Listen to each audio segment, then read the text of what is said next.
The 417 Gamers is a group of board, tabletop, and card gamers in the 417 area code. This is the podcast.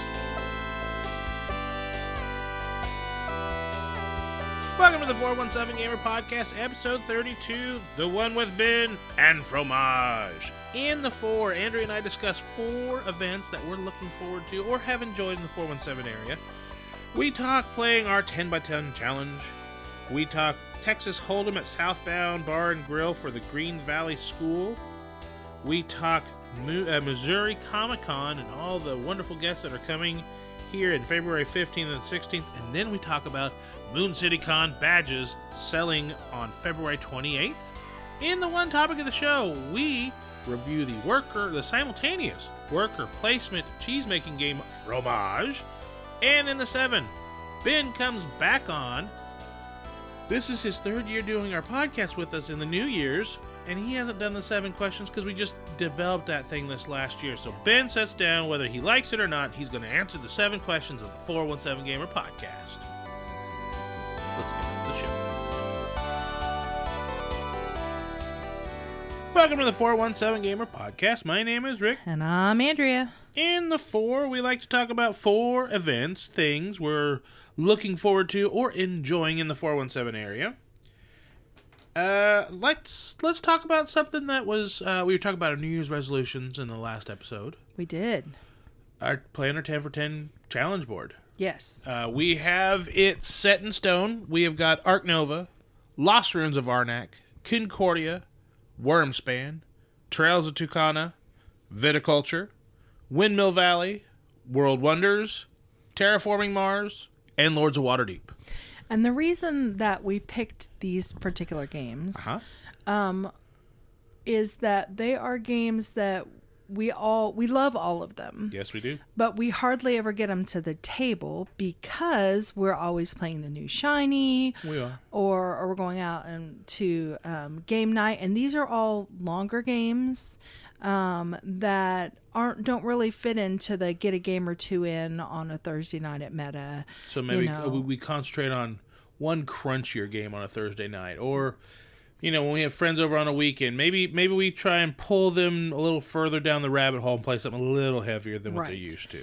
The only game I would say on there, Trails of Tucana, not a long, crunchy game, but we put it on there because my brother likes it, and he comes over for dinner occasionally.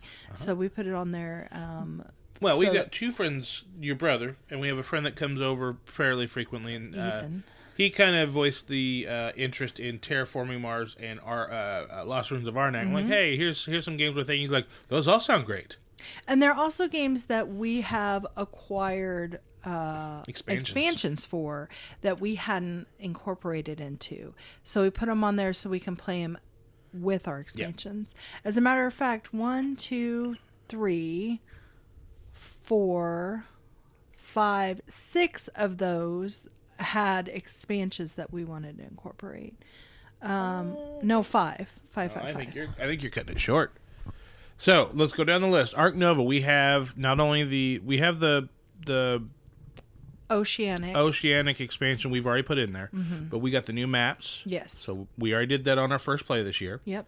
Lost Ruins of Arnak. We have the first expansion in there. The second expansion is sitting on top of the box. That's 2. Sealed still. Concordia. We have all of the things, and we haven't played through all the things. That's 3. No. Plus, for your birthday, you got an exclusive map. Oh yeah, I got some exclusive tiles for the Salsa expansion when you use the forum tiles. Yes. Wormspan does not have an expansion yet. But we did get the upgraded bits. Yes. So that didn't quite count, but it kind of feels like it might. Maybe. Trails of Tucana, no expansion. Viticulture, we not only have all the expansions, we also bought the stickers, and then we bought that expansion from a couple years ago that turns into a co-op that we haven't played yet. I haven't played it yet. That's 5. Windmill Valley, no expansion. No expansions. World Wonders, expansion. Yes, it was specifically why we put it on there, the Mundo expansion. Terraforming Mars, we don't play without the Prelude expansion, and we've looked into getting more expansions. That's 7. And then Lords of Waterdeep, not only do we have the Scoundrels of Skullport expansion, you got us the Grip Mats Unrolling Mat expansion. Well, add-on, whatever. Yeah. But it has an expansion. So out of our list of 10, like 7 or 8, there's like 2 or 3 that don't have expansions. Yes. And yeah, we'd like to explore and see more of the game. Mm-hmm. And you like exploring games. I do. I like multiple plays so I can try multiple different theories I have on what'll get me more points, you know. So. And you like exploring different strategies too, instead of nailing one strategy down and just like grinding it until it's the best it can be and be like, let's see what else strategies. Right, exactly. Another thing that you are looking forward to is just in a couple days. Yeah, it's going to be Sunday, January 26th at Southbound Bar and Grill, Texas Hold'em fundraiser night. Now, Southbound Grill, if you follow their Facebook page, at least once a month they do a fundraiser Texas Hold'em tournament. This one on January 26th is a 50-50 benefit tournament that benefits the Green Valley School for the Severely Disabled. Last month, I believe it was for the Humane Society of the Ozarks. So I follow their Facebook page, love to play Texas Hold'em, and I think that this fundraiser element that they do is just fantastic. Very nice. Well, I really want to talk about the one I really like, but let's go ahead and talk about Missouri Comicon. Coming here to Springfield, Missouri, February, I had it down, 15th and 16th. And they do a really good job on their Comic-Con, especially for here in the Springfield area. Yeah, it's at the Springfield Expo Center downtown. It's February 15th and 16th. They have not been in Springfield very long. Is this maybe their third year in Springfield? Second or third, yeah. Second or third year. And they bring the bigger guests, which is always varied good. guests. Yeah, from anime, of course, movie and TV. So they've got the voice of SpongeBob, Tom Kenny. He'll be here. They've got Keith David, who has voiced several characters. Gargoyles, the animated Spawn, some stuff on Adventure Time. Will Wheaton will be here. Yeah, Will Wheaton. Will Wheaton? No, stop that. Phone's trying to go forward. I know. Rose McGowan, she was in several movies. Oh, yeah. Mark Paul Kostler, Zach from Saved by the Bell. He's supposed to be here. Jason Mewes of Jay and Silent Bob. John Snyder, who was Bo on Dukes of Hazzard. Dukes of Hazzard, yeah. Chris Potter, who was Gambit and Cable in the X-Men animated from the 90s. And, of course, they have the normal They've got some wrestlers. They've got Jeff Hardy and Jerry Lawler. Matt Hardy was originally scheduled to come out, but he had a conflict of interest, so he had to drop out. And then several cosplayers. Some very famous cosplayers. And Forged in Foam, one of the guys Bruce Holt? Yes. He comes out, and a lot of times he'll do panels on how to do your own stuff, DIYs. Yeah. And sometimes he'll do classes on showing you how to build a shield or a sword or a hat. Yes. He's fantastic. So if you got a chance to listen and you're in just getting your feet into cosplay, he's a wealth of information. He is, for sure. So that was one convention. Andrea, we got another convention that we like talking about. Which one's that? Well, we always talk about Moon City. Yes. MoonCityCon 2025 is headed back to the Hilton Garden Inn. It is going to take place Friday, June 6th through Sunday, June 7th. Badges are going to go on sale February 28th. February 28th. I think they have a hard cap of 300 badges, period, and they came darn close to filling it last time. Yeah. And we've added several new faces to our 417Gamer group. Joplin Gamers have added new faces. The Bolivar Area Gamers Guild has added new faces. And the Branson Dyson Dine, their game group, has added more. We're going to see a lot of new faces at MoonCityCon in the area, let alone from all the stalwart and friends that come outside the area that we love seeing. Absolutely. So get your badges. MoonCityCon.com, February 28th. Get your badges. We'll see you there. Andrew and I will be playing some games. We've kind of pulled away from the design of the convention this year. Catherine, Ben, and the staff's going to do a fantastic job. We're going to help. Once we get there, we're going to help set up and do the games and do the libraries, and we'll help you, locate what you need. We'll play some games with you too. But MoonCityCon, get your badges, February 28th. We'll see you there. I think we should go on to the one topic of the show. Yeah. The one topic of the show is going to be our review of a game for the month.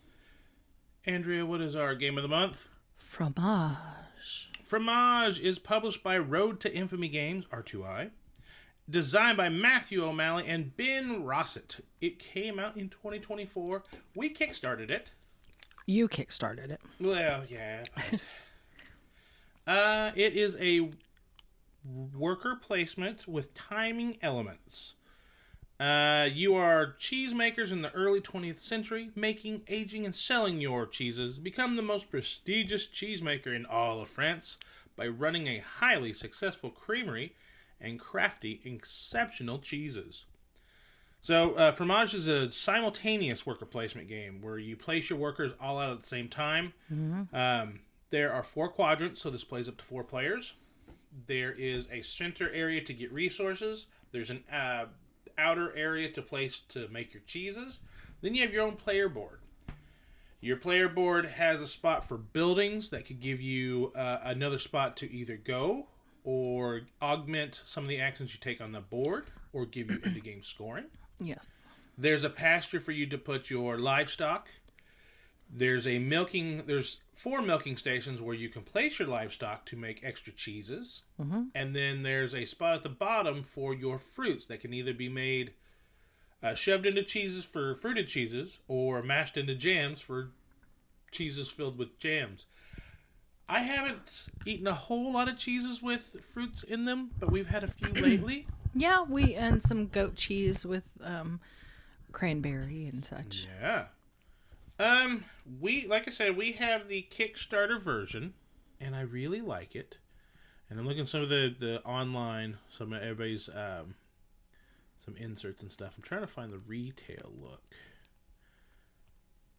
So the retail, I'm trying to see what the difference is, because I know ours has screen printed livestock, mm-hmm. which is really nice. They're very nice quality.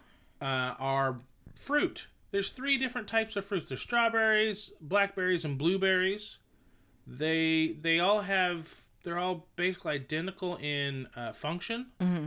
but the variation is nice. I don't know. I'm not seeing any retail pictures, so I guess we're gonna grade this sucker on our Kickstarter version. Now. So we like to discuss. When we discuss and review these games, we look at 5 different criteria. We look at presentation.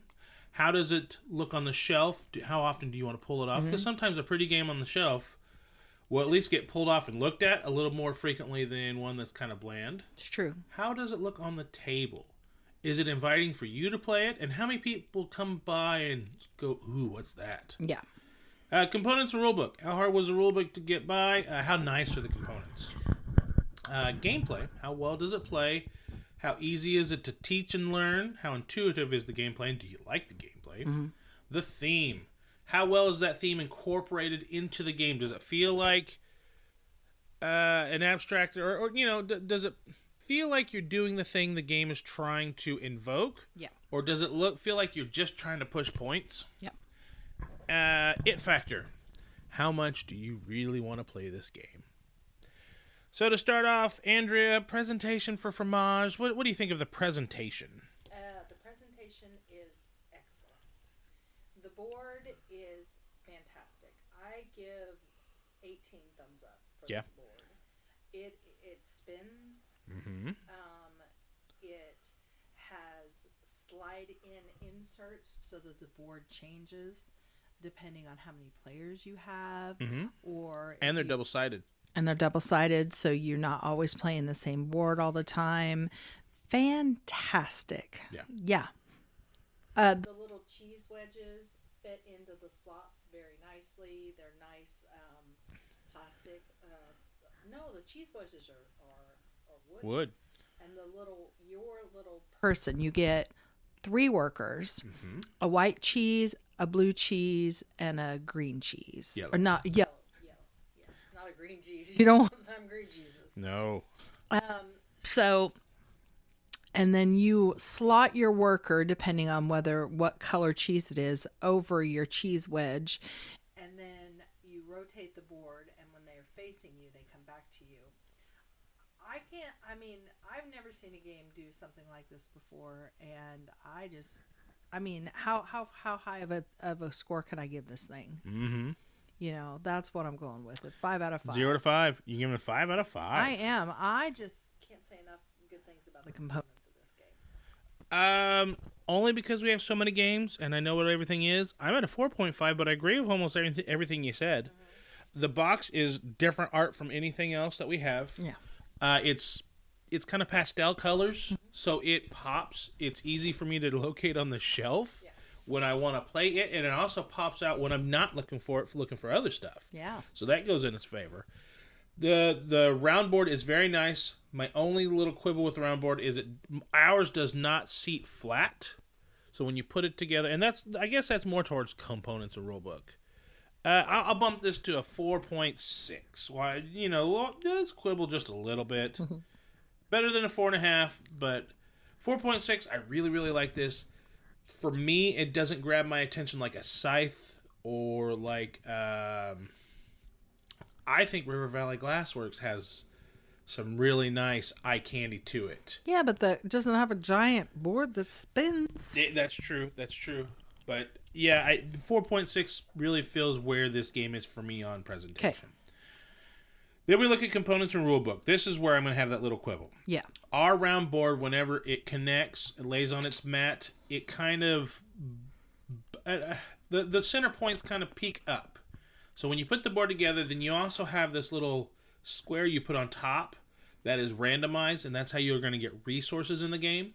So each game, you're going to have a different resource tied to a different cheese-making section. And it kind of pops that little section up, and it's not a deal breaker by any means. Everything doesn't lay perfectly smooth like it was made out of plastic because it's cardboard. And cardboard, sometimes on the edges, is going to bow a little bit.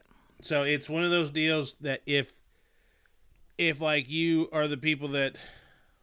If your box doesn't close all the way and it bugs you, this might be a thing that bugs you a little bit. It's true.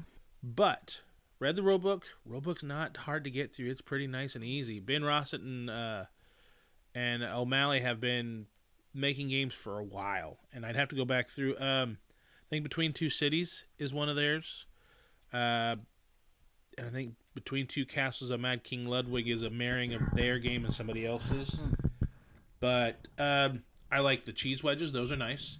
Like I said, our livestock, our buildings, and our fruits. There's 3 types of buildings. They are not needed for 3 different types because they all have the same function, but it's nice to have the variants to make your board look different if you want. Sure, and same with the livestock. You get little goats and little cows, and, they all look different. They could all be the same. It doesn't matter, but it's nice little aesthetic. And the fruit. I said you got a strawberry, you got a blackberry, and a blueberry. Mm-hmm. They all have the same exact function. They're just a fruit token to put on there, but there's the variants, and that added little detail goes a long way for me. I'm like, you didn't have to, but you did. Mm-hmm. That's nice. Yeah. The card quality for your orders. Yes. I thought the card quality was really nice. Mm-hmm. We've played 4 or 5 games now. Cards are not grimy yet. Right. I think we might go ahead and sleeve these cards because you do handle them quite a bit. And the way that the workers fit over the cheese wedges is perfect, I think. And then the way the cheese wedges fit into the board is also perfect. Double layer boards for the player boards. Mm-hmm. And that's where you put the cheese in there. I think you almost have to have the way you spin the board. If it was a flat board, the cheese wedges would move around. Yep. But because it's double layered and they seed into it, they stay where you put them. It's good. Yep. You'd either have to have rubber on the bottom of the cheeses so they wouldn't move, or the double layer player boards is the better option. Yeah. And it works. Mm-hmm. I'm going to go 4.5 on this one as well. And the half is specifically the way our board little pops up a little bit. I'm going to go 4.25. Okay. And the reason I've lowered mine a little bit is because the components of your workers, I think, should be different colors than the cheeses. Because sometimes, like if I choose the white worker and I'm doing white cheese or yellow cheese and versus yellow player, I don't know. I think that I wish that they had chosen different player colors that were different from the cheeses. Gotcha. Because sometimes you have a white player that plays white cheese or a yellow player that plays yellow cheese. And sometimes when I go to pick them back up, I'm like, wait, who am I? I've got a white cheese, but I'm a white player, Right. And that's my only complaint. And if you're not somebody that gets to play your color every single time, that's exacerbated. Yes. So, yeah, I could see that. All right, you've talked me. I'll talk down to a 4.4. Well, I didn't mean to lower your score. You lowered my score. No, you made a good case. I haven't dealt with that because I think so far I've played... You've always played orange. Yes, I've always played the orange, and I've been fine with that. But if I have to switch like you have, I think we've played 3 or 4 times, and each time... I had a different player color. You've been blue, you've been black, you've been white, and I think the only one you haven't been is the orange-red. And the blue and the white are also cheese colors, so it gets confusing. Yeah, you got blue cheese, white cheese, and so yellow I put a cheese. white guy, but it's not a white cheese. I don't know. It gets a little confusing. Understood. That leads us into gameplay. We've talked about the gameplay a little bit. So on your turn, you start with 3 workers. The board has spots where you can... The center portion is where you get your resources. There's a 1, 2, and 3. You may put 1 worker up there. But be mindful, your 3 workers also dictate what kind of cheese they can make. You have a blue cheese worker, a yellow cheese worker, a hard yellow cheese, and a soft white cheese worker.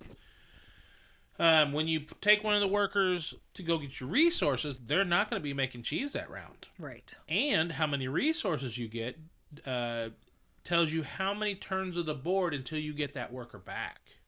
And that's where it gets a little... You have to weigh...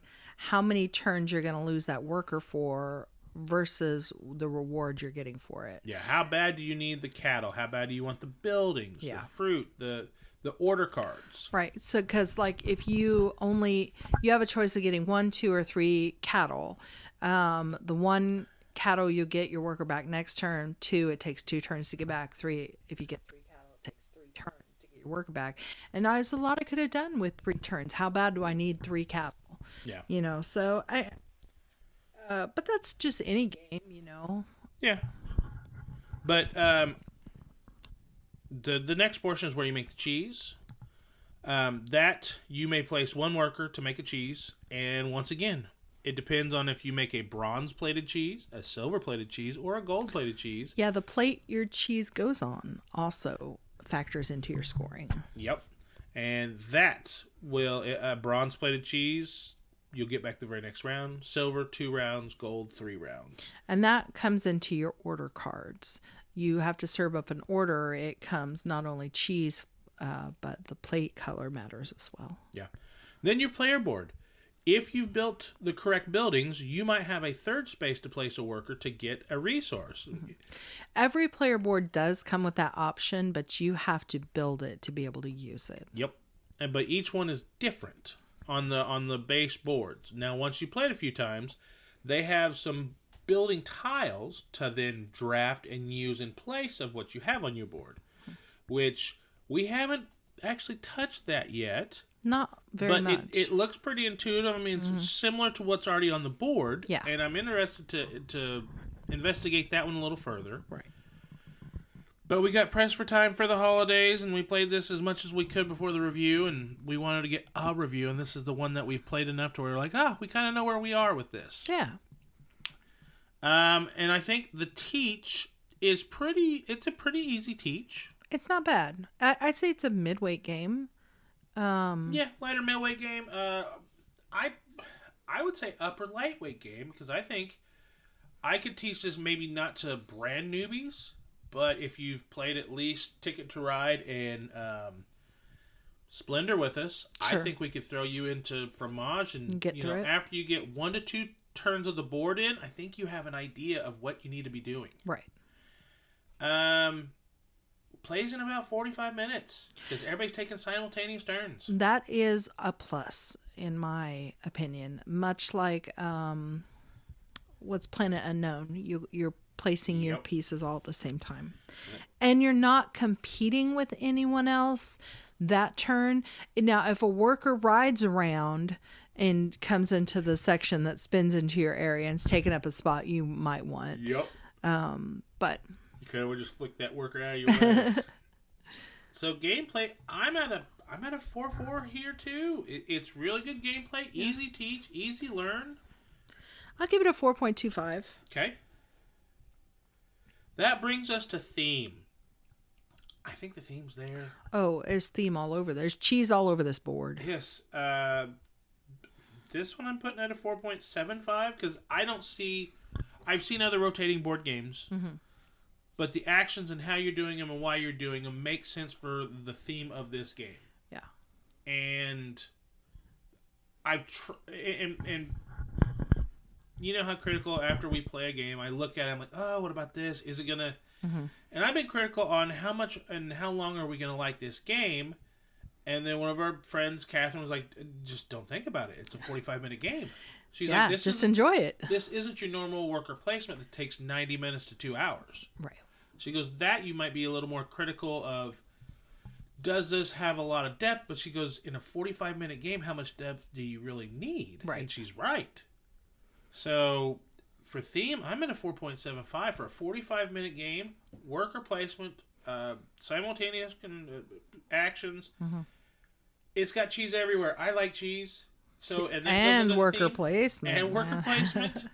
I feel like I'm making the cheeses. I feel like the little 4 sections of the board that you put your cheeses, there's one that's like a cheese tasting. And you want your cheeses on as many adjacent tables as you can because points.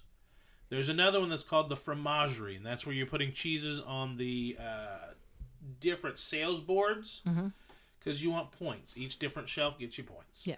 Then you have another one that is the villas, and you're trying to get your cheeses to different spread out regions. through all the regions of France. And whoever has the most cheese in each of the regions has won the hearts and minds of the people in that area because points. And then the last one is the cafe. That's the one that the scoring was a little wonky for me until I understood it. You're putting there's different plates or tables that have 2 plates on them, and you're trying to put your cheese on those plates. Then at the end of the game, how many tables you have 2 of your cheeses at dictates what kind of scoring you have. You see how many pairings of your cheeses made it to plates. Yeah. Then you get points for each of the cheeses in the arena based on did you have 0, 1, 2, 3, or 4 plus pairings, you get points. The theme, 4.75 theme. I'll go 4.75 as well. You know how much I like my themes. We're heavy-handed on this game. We really like this game. Yeah. And it's showing. And then that brings us to It Factor. How much do we want to play Fromage? Andrea, I'm going to give this one to you. I don't think I like it as much as you do. I prefer engine builders to worker placements, but I see how much joy this gives you when we play. So I'm going to give it a 4.5. I actually am a little bit below you. Really? Yeah. I really like this. But this is on me. It's not a game I'm going to have as the feature of the night. Gotcha. It's a bit of a setup for how short it is. But I like it a lot. And if we're having a game day, it'll be in there amongst the games. Yeah. But if we're having somebody over for a game of the night, I'm picking something a little bit longer. Gotcha. So this is at a 4 flat for me. Really? Yeah. Gosh. I like it, and I want to play it. Well, then lower mine to 4.25 because I was playing it because you was going to play it. Okay. So we take all of our possible scores. We divide by the total possible points possible, which would be 25. Andrea, for Fromage, you are at a 90. And I am at an 89. Pretty close. Actually, I'm at an 88.6, but we round up. Yeah, we do. We round up. It's a net an 89. 89 rounded up.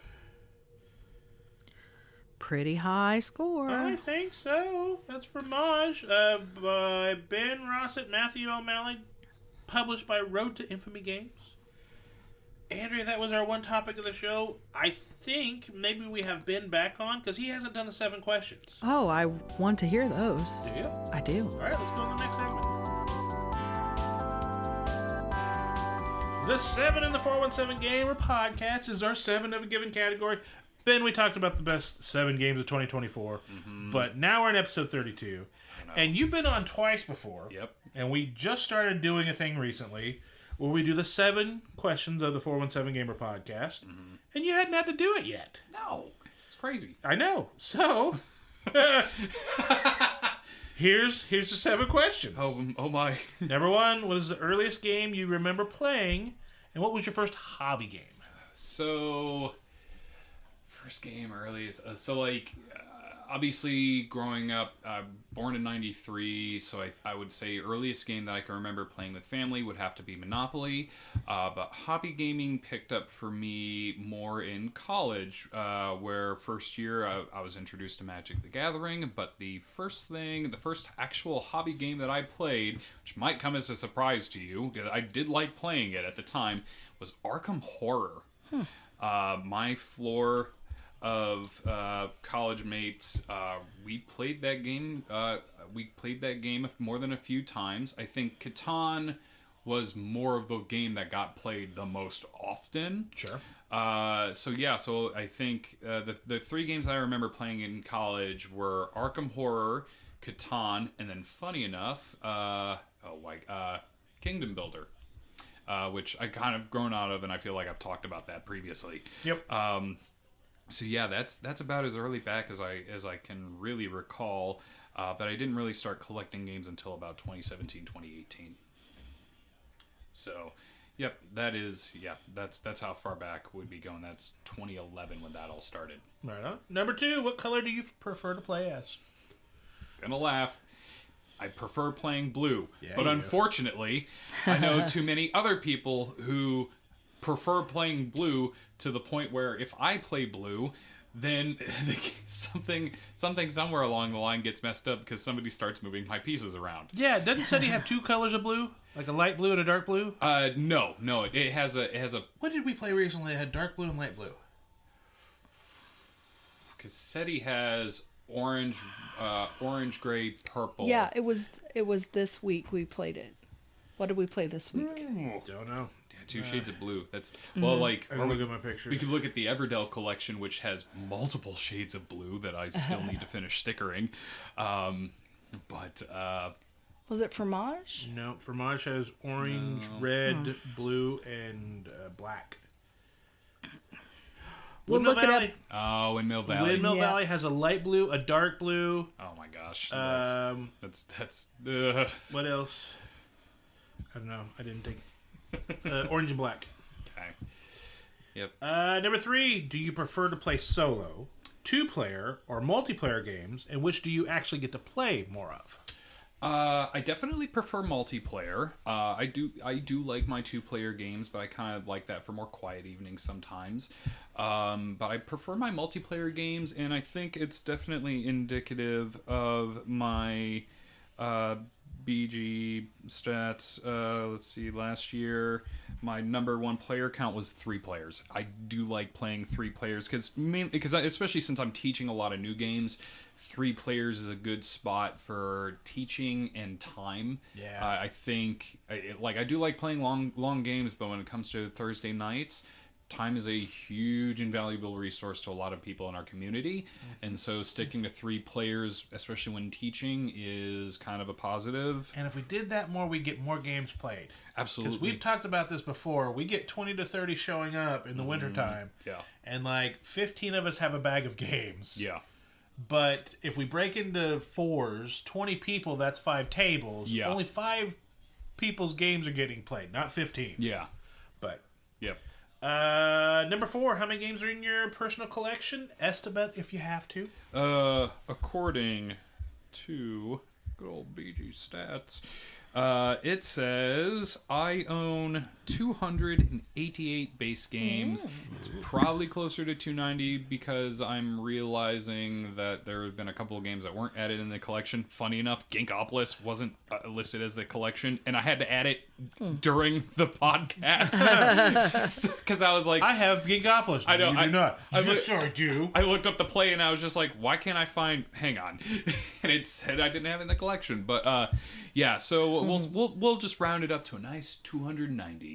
That number will easily fluctuate because there's stuff that I do want to get rid of and things like that. So, number 5, is there a game you have not won but you really want to? I mentioned it earlier. It's in the top 7 for the year. Inventions. It's starting to drive me a little bit mad. Because especially now that I'm getting good at it, and I'm like, oh my god, gotta win. But then, the people that I play with are fantastic gamers, and they put me in my place. Number 6, what's one piece of advice you'd send back to yourself as you were just getting into the hobby?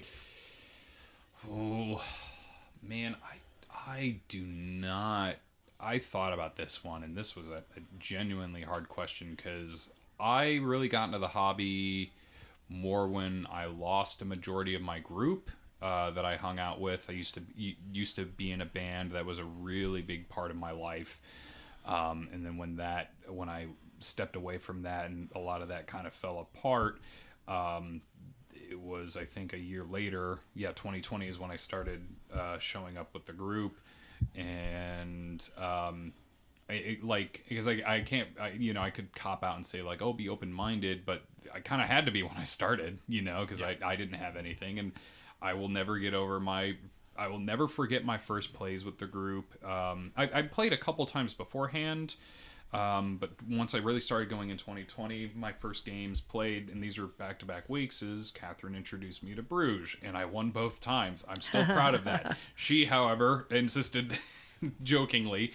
that I had cheated, which I thought was really funny. So because the first time she was like, I think you did something wrong, and so I was like, okay, well, and we went over it, and she's like, okay, you didn't do anything wrong. So we played Bruges again, and I did the exact same thing and whooped everyone. So I can't really forget that experience, because that just kind of goes to show what kind of community we have. And so I don't think I really couldn't come up with advice other than just like chill out on the space. This get ready for how much you might own, because you're going to need a lot more space. Get shelves earlier. Yeah, exactly. Yeah, you know what? We'll go practical. Get shelves earlier. Because Nick was like, I would have told myself to sleep cards earlier. He's like, I'd save myself so much time. He goes, I didn't think I would be a sleever, but then some of the games that I'm getting now, the printers aren't as good as some companies, and I don't know until later. And now I have a card that I'm sleeving now, but the art's not as good as the other one, and it bugs me, and now I might have to go buy another game. And and I'm happy. That's a good one, because I get most, if not all, my sleeves through Capstone Games, since I have the membership with them, so I get a 20% discount on it. And Capstone's not paying me to say this. I wish they were. Yeah. But I do have a priority list for the games that I sleeve versus the games that I don't. Yeah. Like my deck builders or anything where I'm shuffling cards semi-religiously, those get sleeved immediately. If it comes with sleeves, when I'm backing in a Kickstarter or whatever, fine by me. But I definitely have a preferred sleeve that I buy from Capstone. And then number 7. What are your 7 favorite games currently? So we discussed this because I felt like if I discussed my actual top 7, it'd be a fairly monotonous list. And I didn't want that. So I decided to tackle this one a little bit differently. Right. And I decided that I'm going to give my top 7 mechanically unique games. Right. And of course, these are games that I absolutely love, and I will give justifications for each one if I have to. Number 7, one we talked about recently, and you've said you've bought, Maglev Metro. This one falls into my engine building and pick up and deliver spots. In this game, you are running a magnetic rail train where you are picking up robots who the robots get to improve your actions. And then you're also picking up passengers who just improve your point scoring at the end of the game. I love the aspect of like you've got these acrylic tiles that you're overbuilding onto other players, so there's no there's no passive aggressive blocking people. Anyone can go anywhere just so long as you're making a loop and you're running your train around. It's kind of almost like a race game too, especially with like once you really get into it. And Catherine liked this? I'd have to talk about it. I think she did because usually part of the thing she likes about trains is being able to block people and. Yeah, well, but I think it's because this is a pick up and deliver game. She does like a pick up and deliver. So, and so it kind of feels like a race game, especially once you're in the halfway point and you're zipping your train around and because you know exactly what you want to go Although get. Catherine's flavor in games, just like mine, has changed since we first started playing games together. So. Fair. So yeah, like I love Maglev Metro. That's my number 7. My number 6, while thematically similar to Maglev Metro in that it has rails and a little bit of route building, shout out to mutual friend of ours, Logan. Age of Rail has made this list. I loved Iberian Gauge. I thought nothing else could beat it, and then Age of Rail delivered to me. And Logan said this was his number 1 train game, and I went, fine. That was a lie. Dude knows his train games. Yeah, he knows his train games. This is a fantastic game. This one would be my number 1 stock game with auctions, because, gosh, I've played it a bunch this year, and the tension that just oozes out of this game is unlike anything else that I've ever seen. Yeah, and honestly, when we were doing our top 7 of the year, if this wasn't a reprint and a redone, it would have been within my top 7. It would have knocked Paper App Dungeon off, and Paper App Dungeon would have been my honorable. And I don't know where it would have fallen in my top 7. Sure. Yep. So number 6, Age of Rail. Number 5, we've mentioned this one a couple times, but I love this game. It's Root. This one I kind of stick into my war game / war game-esque number 1 spot for me. Just because I love asymmetry. This I guess this one also could fall into the asymmetric style of games. I love learning a faction, playing that faction multiple times against different factions, against different players to see how people play different factions. There's just something new that I always learn when I play this game. I love seeing that it's expanding. I think this game has kind of hit lifestyle status. In its own way. It's definitely become a lifestyle game in that there's a very dedicated group of people who really like and love Root. I'm absolutely one of those people at this point. And I can just never play it enough, unfortunately. So that's my number 5. My number 4, this one's going to be because I know you haven't played this. This is my worker placement game pick. This one's going to go to Bitoku. I mentioned it in my top 7 because this is the first game in the line of Kimushi Saga by Devere Games. Bitoku is definitely my favorite worker placement game. You do use dice as workers, but like any good worker placement game, there's this passive aggressive playing of dice from like resources in the game, or the things that you can buy, I should say, only refill at the start of or at the end of the round. So if you see something come up, you need to go get it. But the thing about this is that you have to unlock your dice to use it. So you have a small deck building aspect where you have these cards that give you kind of easier actions, and then your dice are your more powerful actions, is kind of how the rules explain it. And when you place your die in one of the 4 main locations, in order for somebody to take the action in the same location, they have to play a die of equal or higher value.